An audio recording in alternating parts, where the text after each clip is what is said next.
आज दिनांक 21 सितंबर 2025 इस वर्ष का पितृपक्ष का आज अंतिम दिवस है। मैं 12 ज्योतिर्लिंगों और 4 धाम की पदयात्रा पर हूँ।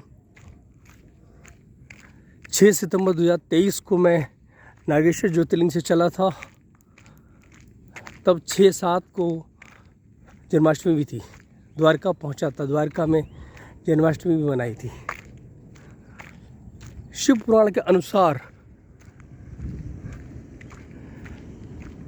12 ज्योतिर्लिंग और 4 धाम की पदयात्रा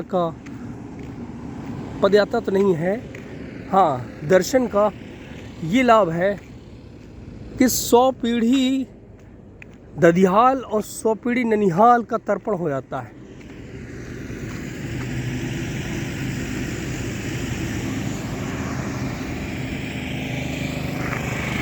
हालांकि ये बात तो मैं नहीं जानता हूँ, लेकिन ये मेरे पूर्वजों ने स्थापित किया हुआ है और इस में कोई भी शंका ना करूँ तो अच्छा है, क्योंकि बहुत से ऐसे नियम हमारे पूर्वजों ने बनाए जो पूरे वैज्ञानिक रूप से बिल्कुल निश्चिंत थे।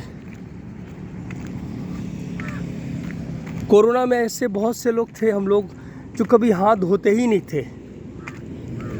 मेरा तात्पर्य आप समझ गए होंगे। और सबको हाथ धोना सिखा दिया। अतः इस विषय में कोई प्रश्न नहीं। हाँ, शिव पुराण के अनुसार 100 पीढ़ी ददिहाल 100 पीढ़ी निहाल में पूर्वजों का तर्पण हो जाता है।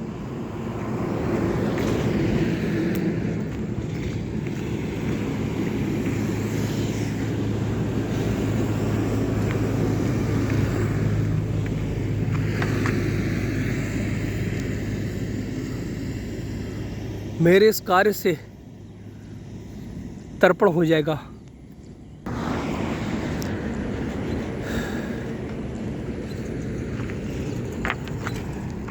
और शिव पुराण के अनुसार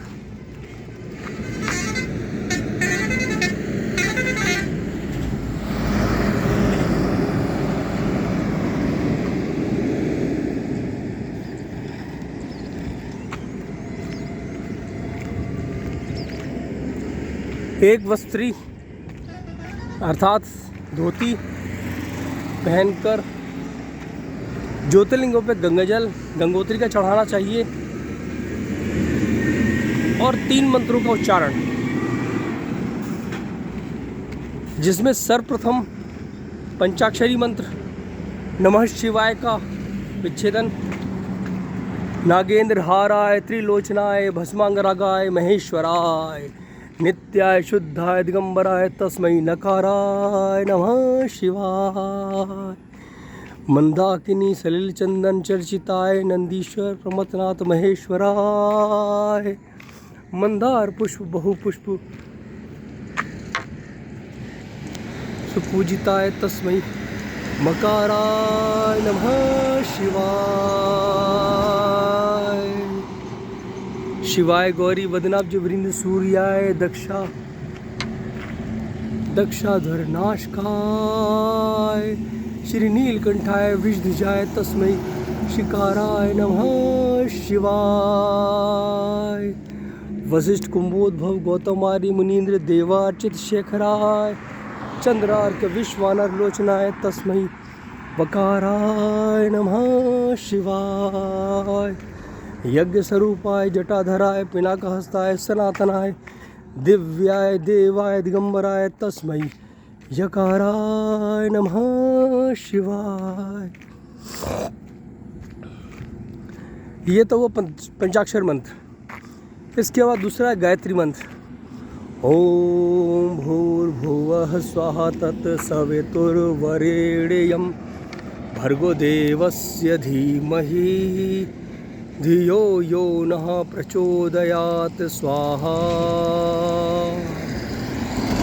और तीसरा महामृत्युंजय मंत्र, ओम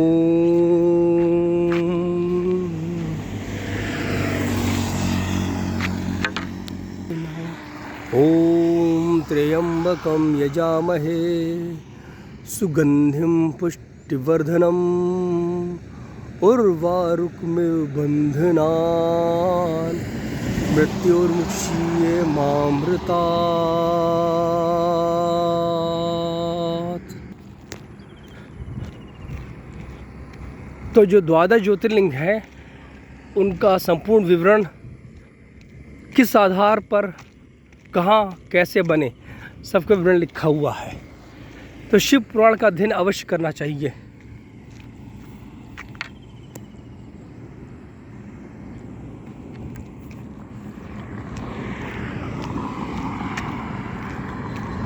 उसके अनुसार एक है ज्योतिर्लिंग भीमाशंकर, जिसको बताया जाता है कि वो महाराष्ट्र में पूना में है, वो निरर्थक है, गलत है। क्योंकि भीमाशंकर का शिव पुराण में विवरण लिखा हुआ है कि कुंभकर्ण की एक अवैध संतान, जिसे आज वर्तमान में आसाम कहते हैं, एक ज़माने में कामरूप देश हुआ करता था। उसका वहाँ पर जबरदस्ती संभोग करा था उसने एक राक्षसी युवती से, विधवा थी वो। और जब पुत्र बड़ा हुआ उसका नाम भीम था, और उसने ब्रह्मा जी से जब माता से जाना उसने कि उसके पहले पति का युद्ध हुआ था राम जी से, वो मारा गया था। उसका कुंभकर्ण भी जो उसका पिता था उसकी भी वध हुआ था राम के द्वारा। तो उसने ब्रह्मा जी की तपस्या करके वरदान लिया था, स्वर्गलोक पे कब्जा किया था। फिर उसका कामरूप देश पर उसने शासन कर लिया था, वहाँ के राजा को बंदी बनाया था। उस अनुसार चूँकि राजा जो था शिव जी का भक्त था, पार्थिव लिंग बना के पूजा कर रहा था कारागृह में। तो जो पहरेदार थे उन्होंने बताया, वो कारागृह में उसको मारने पहुंचा। ज्योतिर्लिंग जो लिंग था पार्थिव लिंग, तो उसको तोड़ने पहुंचा। तो जैसे ही उसने प्रयास करा, शिव जी उत्पन्न हो गए उसमें से विग्रह करते हुए, और उसके बाद युद्ध हुआ और वो मारा गया। भगवान शिव ने राजा को उसके भक्त होने पर आशीर्वाद दिया। तो उन्होंने कहा राजा ने कि प्रभु आप यहीं विराजमान हो जाइए। तो शिव पुराण के अनुसार कामरूप देश में गुवाहाटी जो वर्तमान में है, वहाँ पर कामाख्या देवी के पास ब्रह्मगिरी पर्वत पर है। अब झूठा ये प्रचार फैलाया गया कि पांडवों का भाई जो भीम था उसने जो है पूना में ज्योतिर्लिंग बनाया था। द्वापर युग में ऐसा हुआ ही नहीं है। त्रेता युग के बाद कोई भी ज्योतिर्लिंग की उत्पत्ति नहीं है, ये सरासर गलत है। दूसरा वैद्यनाथ,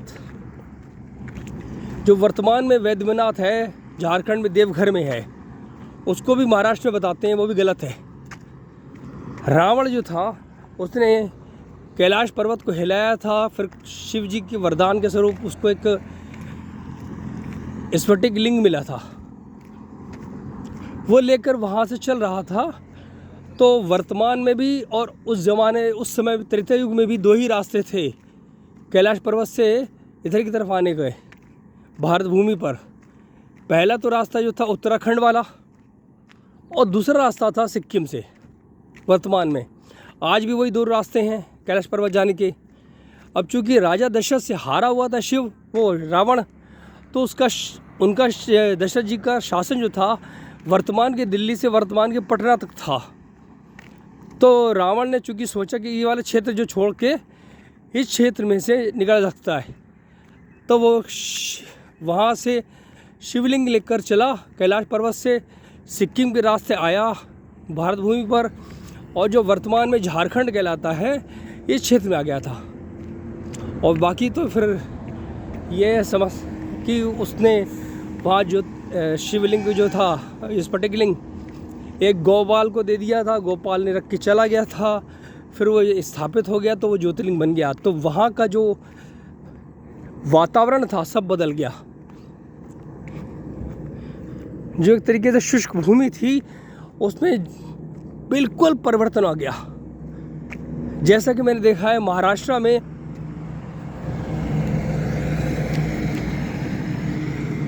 कि जहाँ पर नासिक के 30 किलोमीटर दूर त्र्यंबकेश्वर ज्योतिर्लिंग है, उस स्थान का वातावरण, महक, खुशबू, पेड़ पौधे, पत्ती, पशु पक्षी सब बिल्कुल भिन्न है। उनमें कुछ परिवर्तन है बहुत विशेष। अभी वैद्यनाथ तो पहुंचा नहीं हूँ, जगन्नाथपुरी के दर्शन करने के बाद पहुंचूंगा मैं। तो इस प्रकार से ये स्थापित होता है कि वैद्यनाथ ज्योतिर्लिंग झारखंड देवघर में है और भीमाशंकर ज्योतिर्लिंग आसाम गुवाहाटी में है, ब्रह्मगिरी पर्वत पर। हर हर महादेव।